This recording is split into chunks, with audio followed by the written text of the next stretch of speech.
네, 안녕하십니까. 15번째 사회문화 수업입니다. 저는 사회문화 A파트 수업을 진행하고 있는 천안 쌍용고등학교 교사 최명희입니다.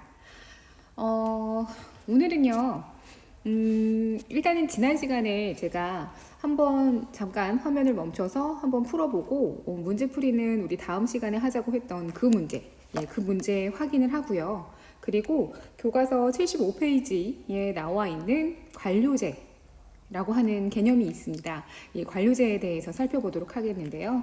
아마 개인과 사회 구조와 관련되어 있는 프린트물은 지난주에 등교 수업 기간에 다 받으셨을 거라고 생각합니다.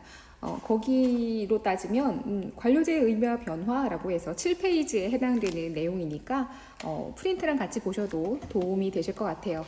그리고 다음 수업이 어떤 사회 학 개념에 관한 것인지 살짝 안내하면서 오늘 수업 마무리하도록 하겠습니다. 관료제는요, 사실 잘 나오는 내용이기도 해요. 여러분이 좀 기억을 해두면 도움을 받을 수 있을 그런 개념입니다. 그러니까 잘 기억해 두시면서 오늘 일단 지난 시간의 문제부터 먼저 풀어보도록 하겠습니다. 이거는요, 2019학년도, 그러니까 2018년도에 실시됐던 수학능력 시험, 수능 문제에서 나왔던 문제예요.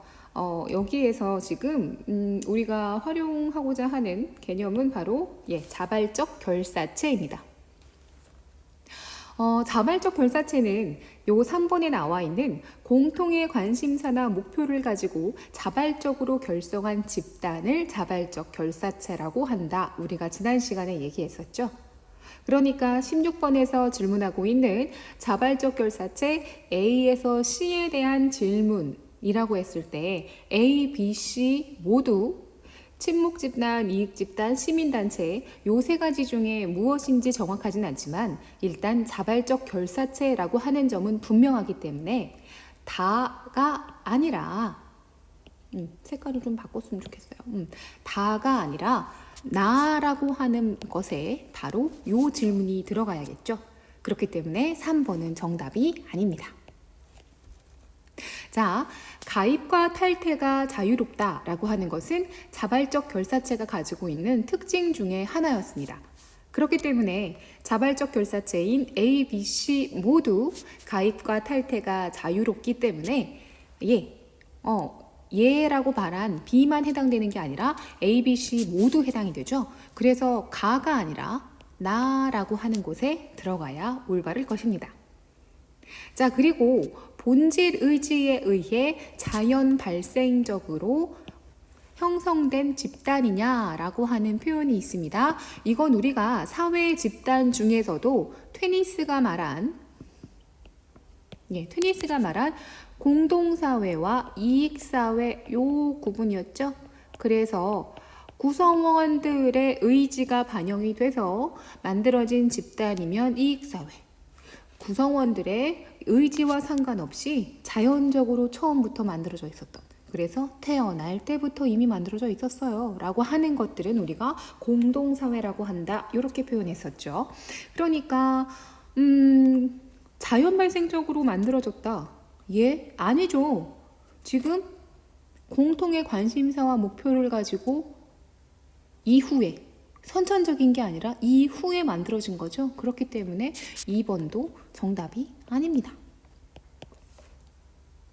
A와 C가 각각 시민단체와 친목집단 중 하나라면, 그러니까 A가 시민단체고 C가 친목집단이고 이게 아니라 A가 시민이거나 친목이거나 C가 시민이거나 친목이거나, 그러니까 요 상황인 거죠. 요 상황 하나라면 가에는 사회다원화에 기여하는가가 들어갈 수 있다라고 하는 겁니다. 사회다원화라고 하는 건 사회에서 중요하다 생각하는 것들이 하나가 아니라 굉장히 여러 개를 가지고 있다. 그러니까 다원화라고 하는 건 약간 다문화랑 느낌이 비슷하다고 해야 될까요? 그러니까 중요하게 생각하는 것 또는 가치 있다고 생각하는 것이 하나가 아니라 굉장히 여러 개다라고 보는 것을 사회다원화라고 표현을 하는 겁니다. 그러면 사회에서 중요하다고 생각한다.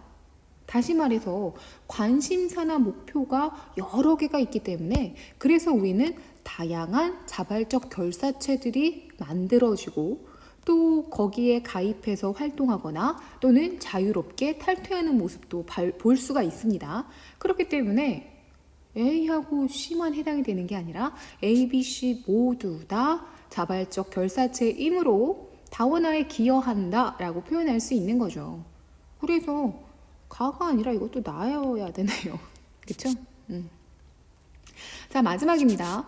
B가 친목 집단이라면 그러면 나머지 A와 C는 친목 집단이 B라고 했으니까 네, 얘네들 중에 하나는 A 또는 C겠네요. 그쵸? 그쵸? 얘네가 바로 A, C라는 얘기죠? 미안. 자, 그러면 다에는 과업지향적인 집단인가가 들어갈 수 있다라고 되어 있는데요. 여기에 나와 있는 요 과업지향적이다라고 하는 표현이 좀 어려울 수 있는데 과업지향적인 게 이런 거예요. 그러니까 목표나 목적을 세우는 거예요. 집단이 뭔가 이루고자 하는 목표나 목적을 세우고 그 목적이나 목표를 이루기 위해서 노력하는 것. 그래서 막 달려가는 거. 그런 걸 우리가 과업지향적이라고 얘기하거든요. 그러면 친목 집단은 말 그대로 즐겁기 위해서 모여 있는 거잖아요. 그러면 즐거우려고 막 일해요. 즐거우려고 막 업무를 처리하고 그렇진 않죠. 그러니까 그러니까 과업지향적이지 않은 게 바로 친목 집단. 그리고 나머지 이익 집단과 시민단체는 각자 추구하는 목표를 이루기 위해서 열심히 노력하는 집단. 그런 성격을 가지고 있다. 그래서 내 과업지향적인 건 이익 집단과 시민단체고 그렇지 않은 건 친목 집단이에요 라고 얘기할 수 있다는 거죠. 그러니까 여기에서의 정답은 무엇으로 볼 수 있어요? 네, 5번 요게 바로 정답으로 볼 수 있습니다. 그러니까 자발적 결사체라고 하는 것에 대해서만 정확하게 뭘 하고 있으면 개념만 잘 이해하고 있으면 혼동하지 않으면 쉽게 풀 수 있는 문제였습니다. 자, 오늘은 75페이지와 나눠드린 프린트 7쪽에서부터 시작이 되는 관료제라고 하는 걸 이야기할 건데요. 여기에서 얘기하는 관료제의 관료는 우리가 알고 있는 그 의미 맞습니다.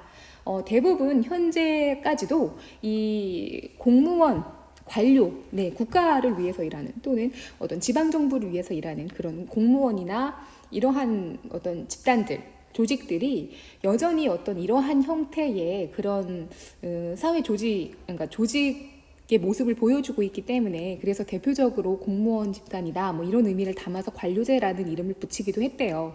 그러니까 우리나라 말이 아니라 외국에서 들여온 개념을 우리말로 번역하는 과정에서 가장 성격을 잘 보여줄 수 있는 단어가 뭘까라고 했을 때 그랬을 때 이제 관료제라고 하는 게 이 사회 조직 운영 방식의 성격을 가장 잘 보여줄 수 있어서 이런 이름을 붙였다라고 하더라고요.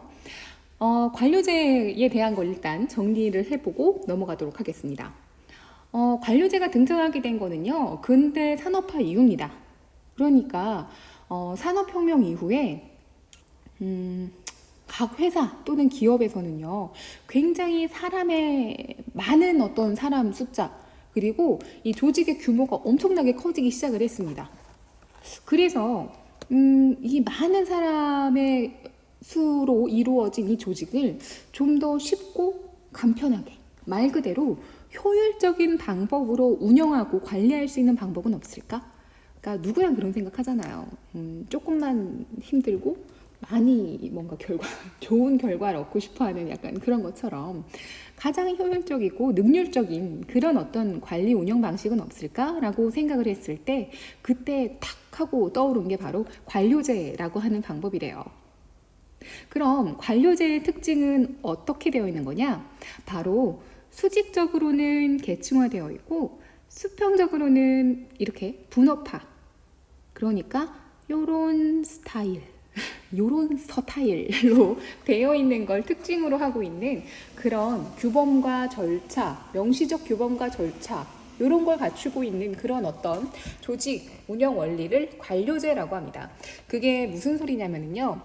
일단은요, 관료제는 피라미드처럼 이렇게 층이 쌓여져 있습니다. 그래서요, 이렇게 서열화되어 있는 그런 모습을 보여주고 있고요.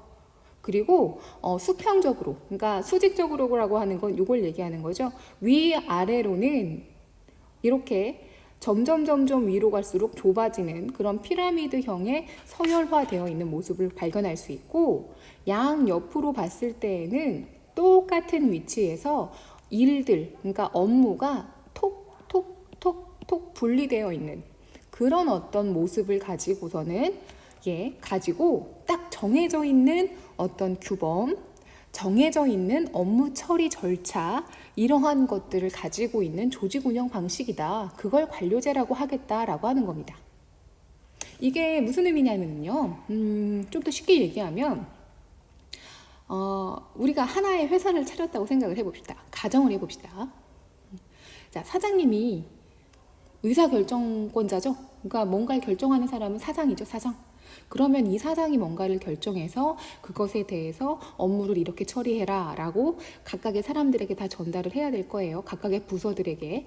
그리고 각각의 부서에 있는 부장, 차장, 과장, 대리, 그리고 일반 사원까지 요 많은 사람들에게 내가 결정한 내용을 전달해야, 그래야 이 사람들이 거기에 맞춰서 움직일 거 아니에요. 근데 생각해봐. 어느 세월에 이해되시겠어요?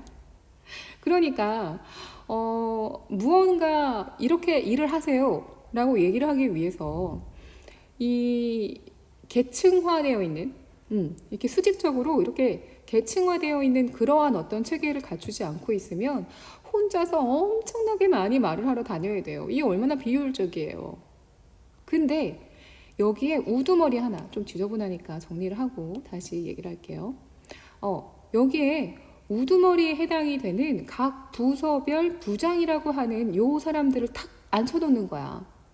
그리고 내가 전달할 사항이 있으면 각 부서의 부장들만 모여! 라고 얘기를 하는 거죠. 그러면 사장은 몇 번 얘기하면 돼? 한 번만 얘기하면 돼. 아니면 내가 영업부한테 뭔가 얘기할 게 있어. 영업부가 이 점을 좀 신경 써서 영업을 해줬으면 좋겠어. 그러면 부장부터 일반 사원까지 다 불러가지고 그 수없이 많은 사람들한테 다 전달할 게 아니라 뭐만 하면 돼? 영업부 부장 올라오라 그래. 해서 부장만 톡 하고 부르는 거예요. 그럼 뭐 하는 거예요? 사장이 부장에게 명령을 하겠죠. 우리 영업을 할 때 펭수 스티커를 좀 많이 펭수 스티커를 좀 많이 한 장씩 넣지 말고 한 3장씩 넣어주면 어떨까? 그럼 굉장히 좋아하지 않을까? 그럼 빵이 더 많이 팔리지 않겠어? 뭐 이런 식으로 자신의 결정사항을 누구에게? 부장에게 전달하는 겁니다. 자, 그럼 사장은 몇 번 말했어요? 한 번 말했어요. 한 번. 그러면 부장은 사장의 이러한 의사결정 내용을 차장에게 전화해요. 한 번 말했어요. 하지만 2명에게 말한 거나 마찬가지죠. 그러면 차장은 과장에게, 과장은 대리에게, 대리는 일반 사원에게.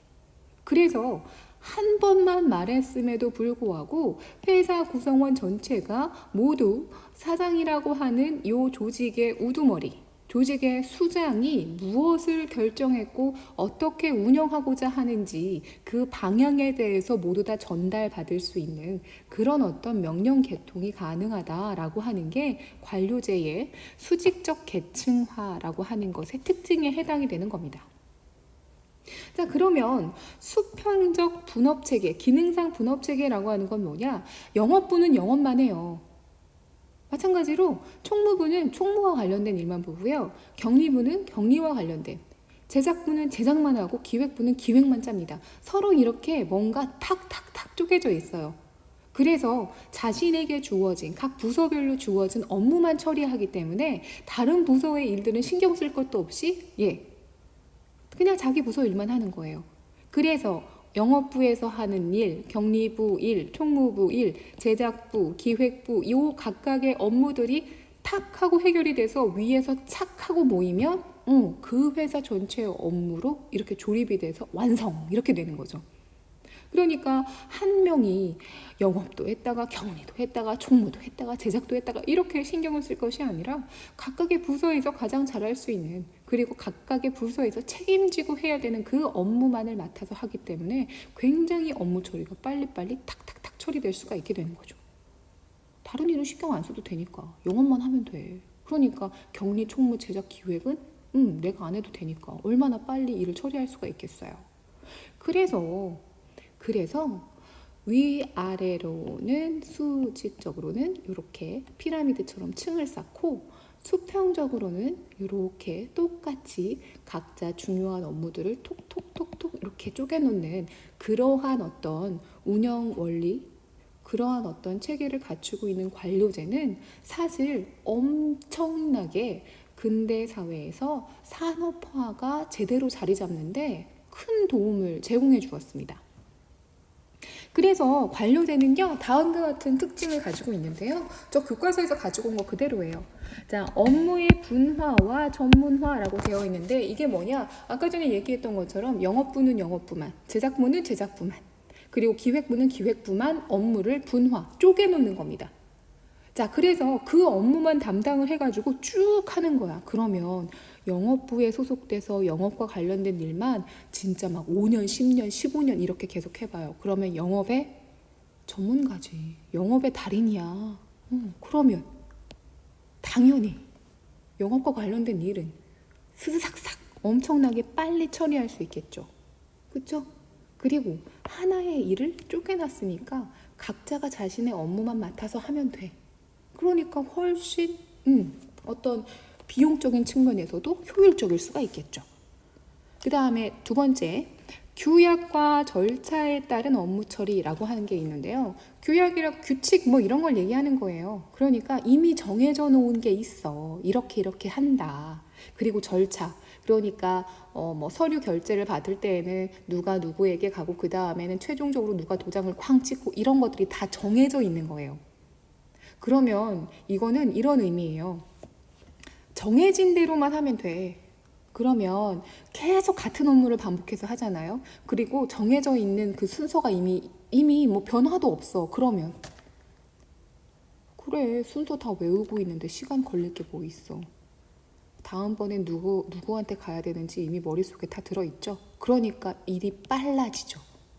그리고 절차나 그리고 그러니까 일을 하는 방식이나 또는 처리를 할 때 어떻게 해야 된다라고 하는 규칙 같은 것들이 다 정해져 있어. 그러면 만약에 영업부에서 대리 한 명이 오늘 아파서 일을 못했어. 그러면 다른 사람이 그 자리를 대신해줘도 충분할 수 있죠. 왜? 말 그대로 매뉴얼대로만 하면 돼. 그렇잖아. 이미 정해져 있는 대로 다 이렇게 이렇게 적혀져 있으니까. 그러니까 라면 끓일 때 뒤에 보면 라면 끓이는 방법 써 있잖아요. 그대로만 끓이면 라면 끓여지는 거잖아. 똑같은 거예요. 이미 일을 처리하는 방법 같은 것들이 다 정해져 있고 다 이렇게 써 있기 때문에 누구든지 그 자리를 대신할 수 있고 누구든지 그 자리에 들어가서 일을 처리할 수 있어요. 그러면 중간에 업무가 빵꾸 나는 일도 없지. 그러니까 안정성을 확보하는 거죠. 자, 그리고 엄격한 위계 질서라고 하는 거는 아까 전에 제가 피라미드 창 이렇게 얘기했었잖아요. 그쵸? 그래가지고 이렇게 명령이 내려간다 얘기했잖아요. 요거는 위에 있는 사람이니까 명령을 내릴 수 있어서 좋겠네가 아니라 위로 올라가면 올라갈수록 해당 업무에 대해서 책임이라고 하는 것이 같이 커지는 겁니다. 그러니까 밑에 명령을 내릴 수 있다는 건 그 밑에 있는 사람이 한 일에 대해서는 책임을 져야 된다는 거야. 그럼 생각해봐. 일반 사원을 책임지는 건 누구예요? 대리요. 대리를 책임지는 건 과장이요. 과장을 책임지는 건 차장이요. 차장을 책임지는 건 부장이요. 그럼 부장 밑에는 벌써 몇 명의 사람들이 있는 겁니까? 둘, 셋, 넷, 다섯, 여섯, 일곱, 여덟, 아홉, 열, 열둘, 열세, 열네, 열다, 열여, 열일곱, 열여덟, 열아홉, 20명이나 했어요. 20명. 그리고 부장 본인까지 하면 21명. 그러면 부장은 21명에 해당되는 사람들의 어떤 의견이라고 하는 것을 결정할 수 있는 위치, 그러니까 권한이라고 하는 것이 21명의 몫을 대신할 수도 있지만 뒤집어 얘기하면 21명이 저지른 일에 대해서는 누가 다 책임져요? 부장이 책임지는 거예요. 그럼 최종적으로는 그게 영업부 있었지, 기획부, 제작부, 그다음에 총무부, 격리부 5개의 부서야 21명씩 5개 하면은 20명씩만 해도 100명이네. 그럼 사장은요?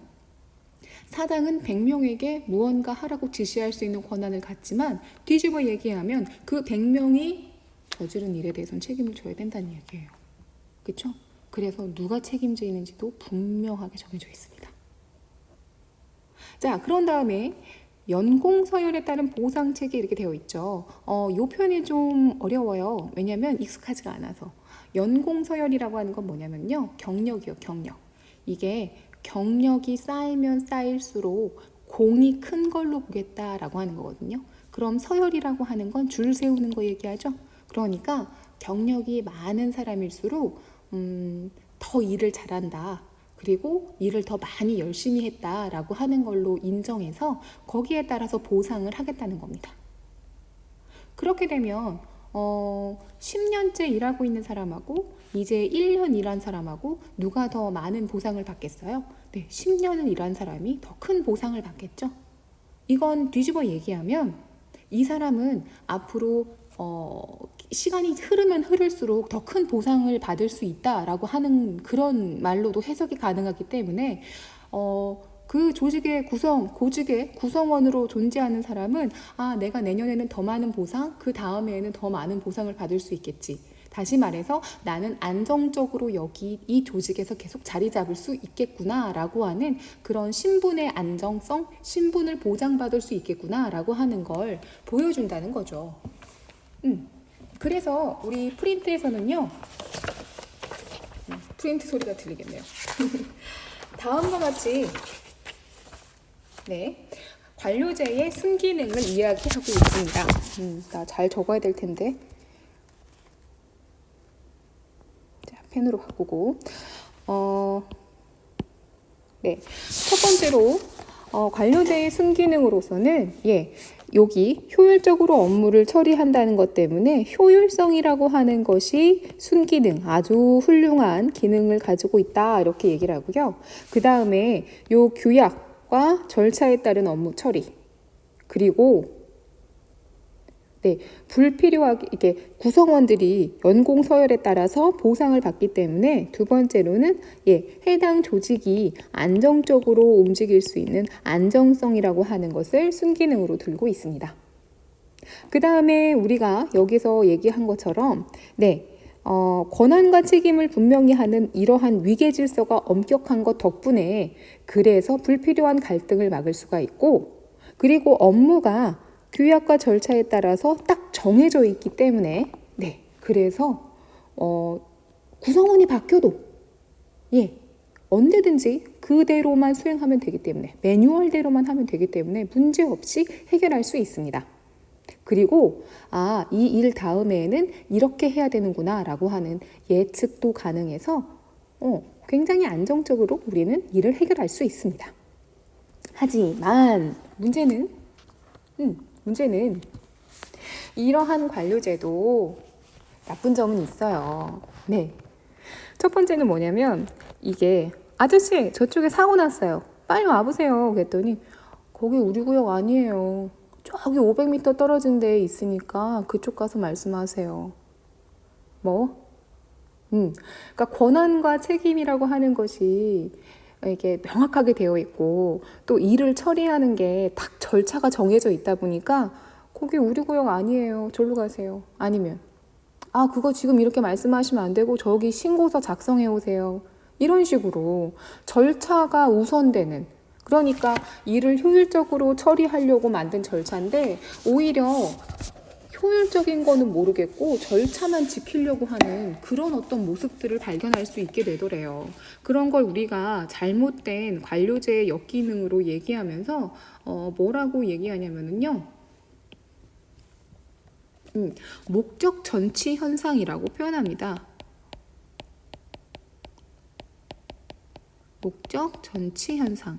그러니까 일을 효율적이고 빠르고 신속하게 처리하려고 만든 절차, 규약이었는데 오히려 절차와 규약을 지키려다 보니까 중요한 건 빠져버린 거예요.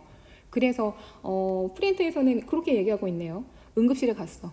지금 환자가 너무 급해. 이 환자 빨리 살려달라고 막 얘기하고 있는데 구급대원이 빨리 환자 빨리 치료하세요. 치료해주세요. 라고 했는데 응급실에서 보호자가 수술해도 된다고 사인해야 돼요.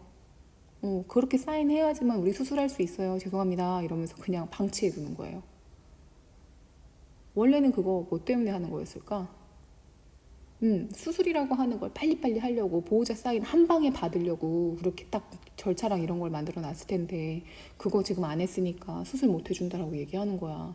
지금 뭐가 우선인데 사람 생명이 우선인데 서류 안 썼다고 사람 생명 모르겠다는 거야. 그거 목적 전치 현상인 거예요. 자, 그 다음에 두 번째요. 두 번째 요 사진은요. 그 찰리 채플린이라고 하는 영화 배우 겸 감독이 만든 영화 중에 되게 유명한 모던 타임즈라고 하는 영화거든요. 흑백 영화예요. 대사도 없어. 오로지 이 사람이 판토마임이랑 그 자막으로만 나오는 영화인데요. 이게 산업혁명 이후에 나타났던 어떤 시대상 이런 걸 풍자한 영화인데 이 사람이 공장에서 일을 하는 사람인데요. 이 사람의 업무가 뭐냐면 요 나사 있죠, 나사. 요 나사를 조이는 게 이 사람의 업무예요. 왜냐하면 업무가 다 분업화되어 있다고 했잖아요. 다 쪼개져서 각자 맡은 업무가 따로 있다고 했잖아요. 그래서 이 사람이 열심히 나사를 조이는데 나중에는 말도 안 하고 빨리빨리 컨베이너 벨트가 막 움직이는데 빨리 나사를 조여야 될 거 아니에요. 그러니까 옆 사람이랑 말할 틈도 없고 자기 일만 처리하기 너무 바쁜 거야. 그래서 나사만 조이다 보니까 결국에는 나사 같이 생긴 것만 보이면 막 조이려고 막 조이려고 달려드는 그런 상황까지 이르게 돼서 막 이렇게 여기 있는 게 아마 높은 사람일 거예요. 이 사람 안경이었나 코였나 이게 막 나사처럼 보이니까 이것도 막 팬츠로 막 돌리려고 하고 막 이런 어떤 풍성 블랙 코미디 영화거든요. 이 영화가 가장 자주 자료로 사용되는 상황이 어떤 상황이냐면요. 이 관료제에서 나타나는 인간 소외 현상. 예. 그러니까 바쁘게 자신에게 주어진 업무만을 처리하다 보니까 옆 사람이랑 인간적인 관계를 맺거나 할 만한 틈이 없어요. 그리고 자신에게 주어진 업무에 집중하도록 하다 보니까 너무 바빠. 그래서 내가 마치 그 공장의 부품처럼 느껴지고 막 이렇게 바쁘게 돌아가는 기계 부속품? 기계처럼 느껴지고 그래서 반복적으로 막 이렇게 하다 보니까 인간이기 때문에 자율적으로 할 수 있는 창의적인 어떤 능력 이런 것들을 점점 잃어버리는 거예요. 왜? 정해진 대로만 일해 버릇하고 정해진 순서대로만 움직여 버릇하는 그런 어떤 관료제라고 하는 테두리 안에서는 자율성이라고 하는 걸 잃어버려서 그래서 인간 소외 현상. 근데 왜 이렇게 글씨를 못 썼지? 자, 그 다음에 세 번째는요.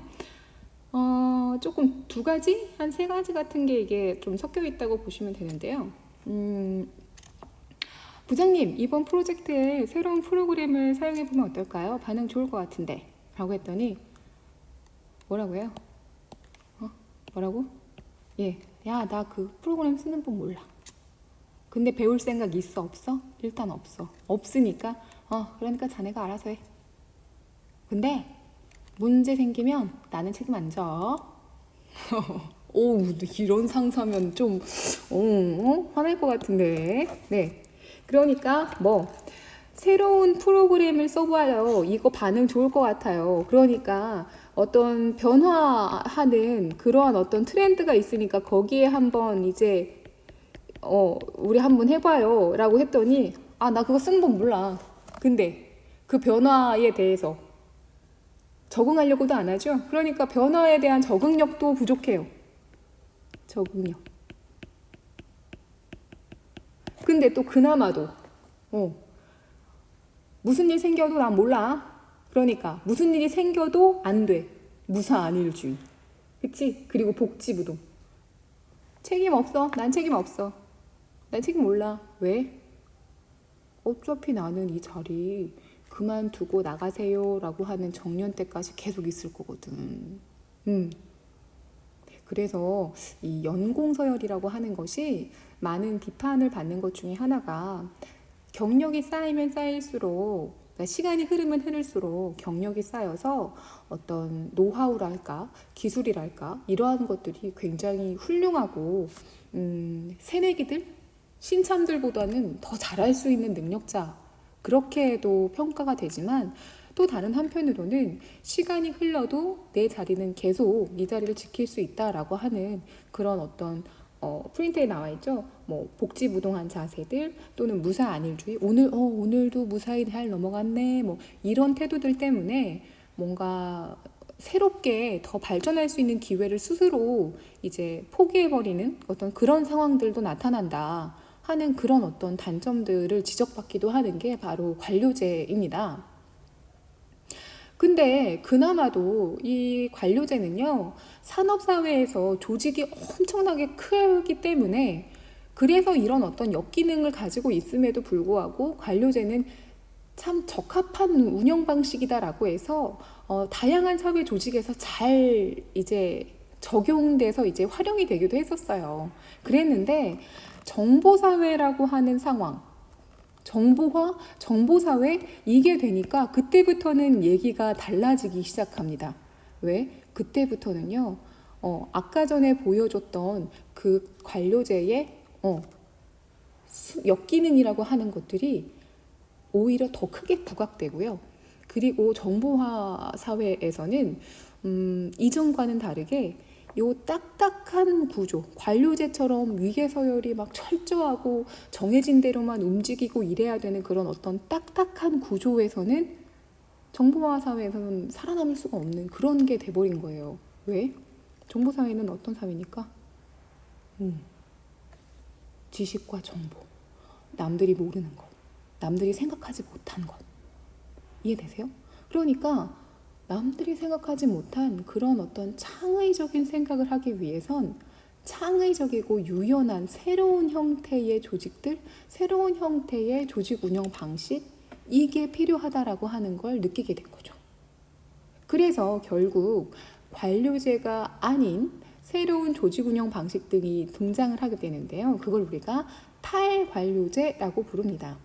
요 탈자가 벗어나다라고 하는 뜻의 한자예요. 그러니까 관료제에서 벗어난 그런 형태의 조직 운영 방식 또는 조직 형태, 요걸 얘기하는 거죠. 자, 그러면 그런 탈관료제의 어떤 특징들, 조직들의 특징들은 뭐가 있느냐? 일단은요, 아까 얘기했을 때 관료제 같은 경우는 이 조직 체계가 수직적이라고 했죠. 그래서 피라미드형이라고 했잖아요. 좀 지우고 다시 할까요? 피라미드형의 이런 수직적인 그런 모습이라고 했잖아요. 그래서 위에 있는 사람이 힘이 세고 밑에 있는 사람들은 이제 일반 사원이고 그렇게 얘기했잖아요. 근데 탈관료제는요, 아니에요. 수평적입니다. 모두 다 평등하게 동등한 위치에서 동등한 어떤 그런 서열이 아니라 동등한 위치에서 이제 조직이 만들어집니다. 조직 구성원들이 다 위치가 동등해요. 그 다음에 조직이라고 하는 게 이 관료제 같은 경우에는요, 한번 그 부서 같은 것들이 만들어지면 그대로 계속 유지가 돼요. 그러니까 연공서열이라고 하는 게 가능할 수 있었거든요. 그러니까 이제는 더 이상 필요하지 않는 부서라고 하더라도 그 사람의 어떤 신분을 계속 끝까지 보장해 줘야 되기 때문에 더 이상 일이 없어도 그 부서를 계속 남겨둬야 되는 거야. 왜? 연공서열이라니까. 신분 보장해 줘야 된다니까. 근데 탈관료제는요, 그때그때 상황에 맞춰서 조직 구조를 유연하게 움직입니다.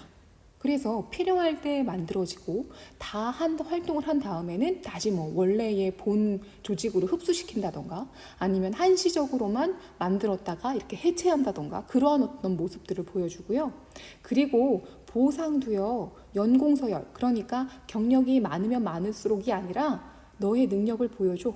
바로 능력에 따라서 보상을 합니다. 그러니까 누구든지 열심히 하려고 하는 상황을 만들어버리는 거예요. 지위가 높든 낮든 열심히 해서 무언가 결과물을 가지고만 오면 거기에 따라서 보상을 해주니까 누구든 열심히 하고 싶다 이런 생각 할 수밖에 없잖아요.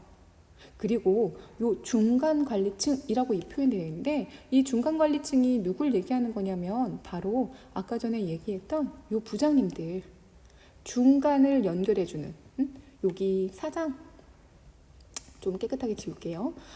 여기 사장이라고 하는 의사결정권자와 요 밑에서 일을 하고 있는 각 부서원들 사이에서 요렇게 연결해주는 요 위치를 우리가 중간관리자라고 표현을 하거든요. 근데 이 중간 관리자가 있었던 이유는 관료제에서 어떠한 구조였기 때문에 수직적인 구조였기 때문에 의사결정이나 명령 전달 체계를 중간의 관리자에게 얘기해서 그 사람이 전달을 하는 게 효율적이었으니까. 근데 지금 조직 체계가 어떻다고 했어요? 피라미드형의 수직이 아니라 수평적이라고 얘기했죠. 그러니까 중간에 누군가 있을 필요가 없어요. 그래서 중간 관리자의 역할이 감소 또는 중간 관리자가 축소되는 영향을 보여줍니다. 그래서요, 대표적인 탈관료제 조직은요, 우리가 크게 팀제, 그리고 네트워크형 조직, 아메바형 조직 이렇게 얘기하는데요. 우리 교과서에서는 네트워크형이랑 아메바형 이렇게 두 가지를 얘기하는데 또 이제 가장 탈관료제의 어떤 정석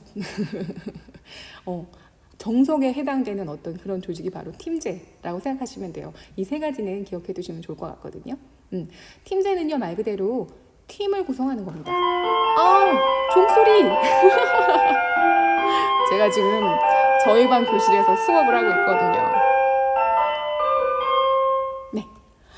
그래서요, 일시적으로 필요한 그러니까 업무가 일시적으로 있을 때마다 그때마다 팀을 만들어서 팀을 조직하고 그 다음에 그 업무가 끝나면 팀을 다시 해체해서 다시 원위치로 돌려보내는 그런 스타일이기 때문에 굉장히 적응력이 높다라고 하는 특징을 갖고요. 이 팀 리더는요, 재미있는 게 뭐냐면 리더니까 뭔가 아까 수평적이라면서요. 리더면 우두머리 아니에요? 아니에요. 리더의 역할은 이 팀원들의 의견을 중간에서 전달해주고 조율해주는 역할에 불과하지 특별히 더 높은 위치를 차지하거나 어떤 수직적인 위치 아닙니다. 모두 다 수평적인 위치에서 같이 활동을 하는 것 뿐이에요. 자, 그럼 네트워크형 조직은 뭐냐? 이것도 조금 재밌어요. 뭐냐면은요, 이 전문가 또는 전문가 집단들이 일단 구성이 돼 있어요. 그래서 작업팀 이렇게 있는 거야. 그리고 가운데 최고 경영층이 이렇게 있어요. 그러면 얘네들이 이렇게 서로 연결이 네트워크가 다 되어 있는 상태에서 서로 필요할 때마다 프로젝트 C 하는데 여기 재무 작업팀한테 좀 정보 좀 달라고 해줘. 그렇게 하면 서비스 팀에서 이렇게 얘기를 해가지고 재무팀에서의 어떤 그 정보 같은 것들 이렇게 가지고 와서 프로젝트 C를 같이 하는 거예요. 네트워크를 통해서 연결이 되어 있기 때문에. 그러면 이 작업팀 같은 경우 기술 작업팀 같은 경우는 고객 A를 응대하기 위해서 필요한 게 뭐냐? 다른 데에서 혹시 이거 제조 이 물건 제조 어떻게 했어요? AS 들어왔는데 제가 제조와 관련된 게 뭐 잘 모르겠어서 이 기술과 관련된 걸 잘 모르겠어서 이거 좀 알려주세요 라고 해서 이렇게 연결을 하는 거예요. 그러면은 정보를 또 주고받아서 고객 A에 대한 응대를 그렇게 네트워크를 통해서 해결하고, 그러니까 각각의 팀들은 서로 평등한 수평적인 어떤 조직의 위치에서 네트워크를 통해 가지고 이렇게 주고받는 거죠. 어떻게 보면 요즘에 SNS로 연결돼 가지고 이렇게 되어 있는 것처럼요. 그러니까 정보화 사회에 가장 잘 적응해 있는 그런 어떤 형태의 조직형이겠죠. 그리고 마지막 아메바형이 있습니다. 아메바형 재밌어요. 뭐냐면은요, 이게 수시로 조직의 형태가 바뀝니다. 아메바가 세포잖아요, 세포. 아이고. 아메바. 그래서 왜 세포가 환경이 굉장히 좋아지면 우리 몸을 늘려야겠다. 그래서 세포를 막 늘려가지고 개체 수를 늘렸다가 생식 환경이 안 좋아지면 다시 막 이렇게 줄어들고 막 이렇게 하잖아요. 그런 것처럼 기업이나 또는 해당 이제 조직이 이제 존재하는 환경과 관련돼서 외부 환경이 상황이 굉장히 좋아요. 그러면 조직을 확장시키는 겁니다. 그래서 막 이렇게 증식을 시키는 거야. 살아있는 생명체처럼. 그러다가 안 되겠다. 우리 이렇게 더 늘리다가는 너도 망하고 나도 망하겠다. 환경이 좋지 않다. 또는 우리 기업이 목적이나 목표를 좀 바꿔야겠다. 우리 펭수 빵만 팔지 말고 펭수 우유도 팔자. 막 이런 식으로 목적을 좀 바꿔볼까? 이러면은 또 거기에 맞춰서 막 움직이는 거예요. 그러니까 이전에 고정되어 있던 형태의 관료제하고 굉장히 이제 비교될 수 있는 그런 어떤 조직의 형태라고 보면 되는 거죠. 아까 얘기했죠. 관료제는 한 번 정해져 있는 또는 한 번 구성된 그 조직의 형태는 어떻게 된다고? 변하지 않는다고 했잖아요. 근데 얘는 수시로 변할 수 있대요. 자, 그래서 탈관료제 조직의 종류까지 살펴봤습니다. 오늘은 일단 이렇게 해서 뭐 네트워크형 해서 이렇게 쭉 살펴봤고요. 다음 시간에는 우리 교과서 78페이지 1탄 행동과 관련되어 있는 이야기를 해보도록 하겠습니다. 사회 조직, 그러니까 우리 사회 구조 뭐 이런 거 얘기했었죠. 개인에서 시작된 이야기가 이제는 집단 그리고 구조까지 왔습니다. 그러면 그 집단과 구조에 잘 적응해서, 다시 말해서 올바른 사회화 과정을 잘 거쳐서 잘 자리를 잡는다면 문제가 없겠지만 그렇지 못하고 바깥으로 이렇게 튕겨져 나가는 경우들이 생기겠죠. 그런 걸 우리가 일탈 행동이라고 표현을 하거든요. 네, 그래서 일탈 행동은 무엇이고, 그리고 그 일탈 행동이라고 하는 것에 대해서 각각 이제 왜 발생하는지, 그리고 그것을 설명하는 이론들은 또 무엇이 있는지, 그것들에 대해서 살펴보면서 이제 정리하도록 하겠습니다. 종이 또 치네요. 네, 오늘 수업 여기까지 하겠고요. 네, 들었느냐고 어려우셨을 텐데 잘 들어주셔서 감사합니다. 다음 시간에 이어서 수업하도록 하겠습니다. 다음 시간에 만나요.